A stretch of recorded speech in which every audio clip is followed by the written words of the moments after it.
I'm Tim. Welcome to Tim's Time. So, you're heading into your new week.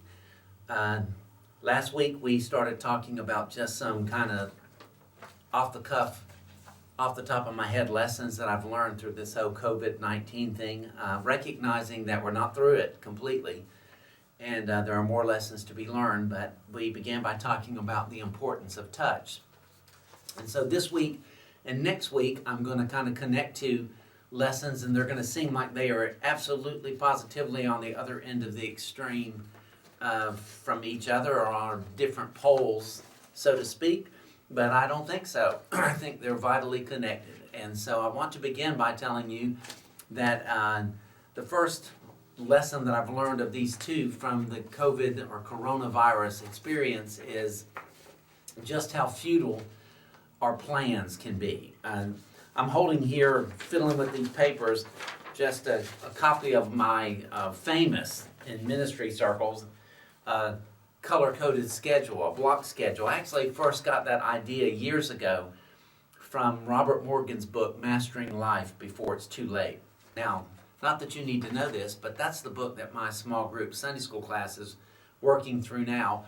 And it's the first book that we start reading in Top Gun when we do men's leadership groups. And one of the things that advocated or argued for in there, I think he cites Harvard psychiatry or psychologist, but I'm not sure the origin of it anymore, is using the block method to take your values and to schedule them and to protect them. And so that's where this whole concept came from. If you could see this up close, I don't think that you'll be able to read it, and it's not that important.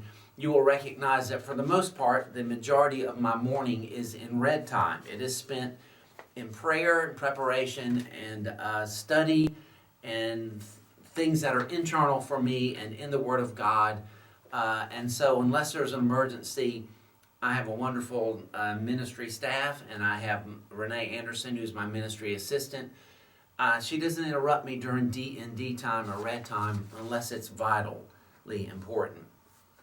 Knowing that at the end of that block, about 10:30 or so, I'm going to come out, and the day changes a little bit, and I'm a little more accessible after that.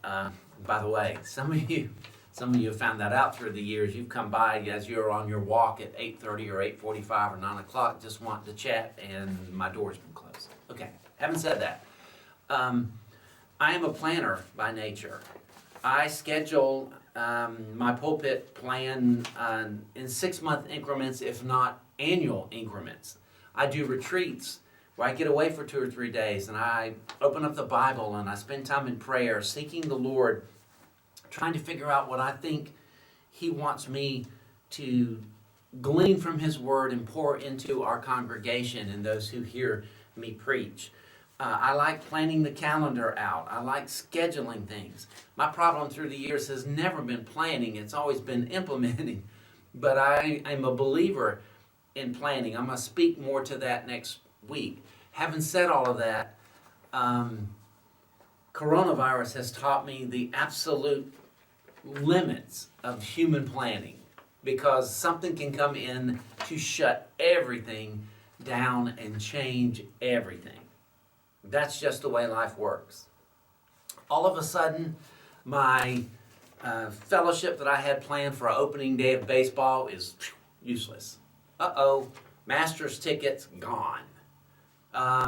What about March Madness? You got your bracket filled? Oh, we didn't do March Madness.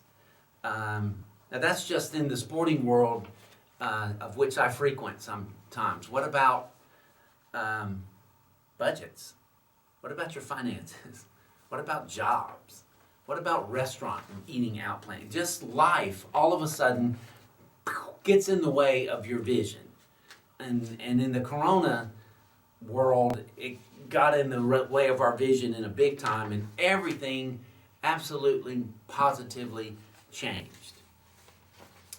It is at that moment when you have to realize that in Proverbs, when it talks about committing your works to the Lord, I'll say more about that next week, and your plans being established, that what you are actually doing is submitting your life to Him being in charge and recognizing that you do and I do what we can control and do, and planning is better than not planning, but sometimes He's the ultimate sovereign change of plans. Now listen, that's not always easy to accept, but it's just the way it is. And it's the first step in achieving or experiencing peace in the midst of chaos. It's been said over and over again. I am filming this, in case you're wondering, on a Thursday morning. It's going to go out next week, which means last night we had Park and Pray out here in the parking lot through FM transmitter. And one of the things I said in my prayer is something that I've heard and said hundreds, literally hundreds of times since this thing began. None of this COVID-19 crisis caught God off guard. None of it. That's what sovereignty is all about. Now, that is more than cliche. That is a conviction that you had better work into your life, or you're going to get thrown. Every time you hit a wall, or every time your schedule gets changed, or every time your plans go out the window, you'll go into disarray. The first step toward peace is acknowledging that you and I aren't in charge. That someone better, wiser, wonderful, and greater than you or I will ever be, is. So, think about that this week as you're thinking about the ramblings of a guy who's trying to express what he's learned in COVID-19. Talk with you next week. Have a great week. Okay.